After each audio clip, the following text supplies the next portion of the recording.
औपचारिक तौर से गठबंधन की घोषणा की गई है। हमें कुछ लेना पड़ा, हमें कुछ देना पड़ा, तो कुछ कॉम्प्रोमाइज़ का यही है ना, समझौता की परिभाषा यही है। आज आम आदमी पार्टी और कांग्रेस के गठबंधन की भी घोषणा की जा रही है औपचारिक तौर से। जयराम रमेश का एक बड़ा बयान सामने आया है, जहां जयराम रमेश ने साफ तौर पर यह कहा कि ईडी और सीबीआई की कार्यवाही गलत है। दरअसल उन्होंने कहा कि आज मैं हफ्ता वसूली की बात उठा रहा हूं। ईडी सीबीआई का डर दिखाकर निजी कंपनियों से सरकार हफ्ता वसूली कर रही है। महासचिव ने वित्त मंत्री को इस बात को लेकर खत भी लिखा। करीब 30 कंपनियों के खिलाफ ईडी और सीबीआई की जांच की शुरुआत की गई है। बता दें, कांग्रेस नेता जयराम रमेश ने बीजेपी और केंद्र सरकार पर निशाना साधा। सरकार पर हमला बोलते हुए कांग्रेस के वरिष्ठ नेता जयराम रमेश ने क्या कुछ कहा, चलिए आपको सुनाते हैं। औपचारिक तौर से गठबंधन की घोषणा की गई है। 17 सीटें कांग्रेस को मिला है, 1 सीट चंद्रशेखर आज़ाद जी की पार्टी को मिला है और बाकी सीटें सपा लड़ेगी। और समय लगा अंतिम रूप देने के लिए।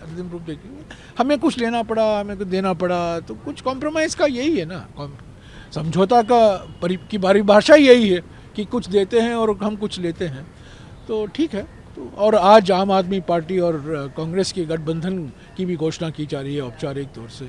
तो बार बार ये कहा जाता था कि कांग्रेस पार्टी सुस्त है, सोई हुई है, वो इंटरेस्टेड नहीं है, दिलचस्पी नहीं दिखा रही है गठबंधन में। हमेशा कहा करता था यह समय लगता है अंतिम रूप देने में। और देखिए, ये पार्टियों के साथ हम विधानसभा में लड़ रहे हैं, हमारा मुकाबला इन पार्टियों के साथ है, पर राष्ट्रीय स्तर पर हमने इंडिया गठबंधन बनाया है, तो कुछ समय लगा पर हो गया है। बता दें कि कांग्रेस पार्टी पर आतंकवाद के हमले हो रहे हैं। बीजेपी और मोदी सरकार कांग्रेस को आर्थिक रूप से अपंग बना रही है, ये कहना था जयराम रमेश का, जहां उन्होंने कहा कि मोदी सरकार हमारे सारे खाते बंद कर रही है। कहा कि जरूरत पड़ने पर हम न्यायालय भी जाएंगे। और क्या कुछ बोले जयराम रमेश, सुनिए।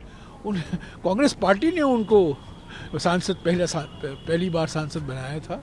कांग्रेस पार्टी में आगे गई है, कुछ कारण वो हमारी पार्टी छोड़ गई, पर उनका पार्टी का नाम देखिए, तृणमूल कांग्रेस। तृणमूल भी है और कांग्रेस भी है, तो दिल से कांग्रेस ही आई है।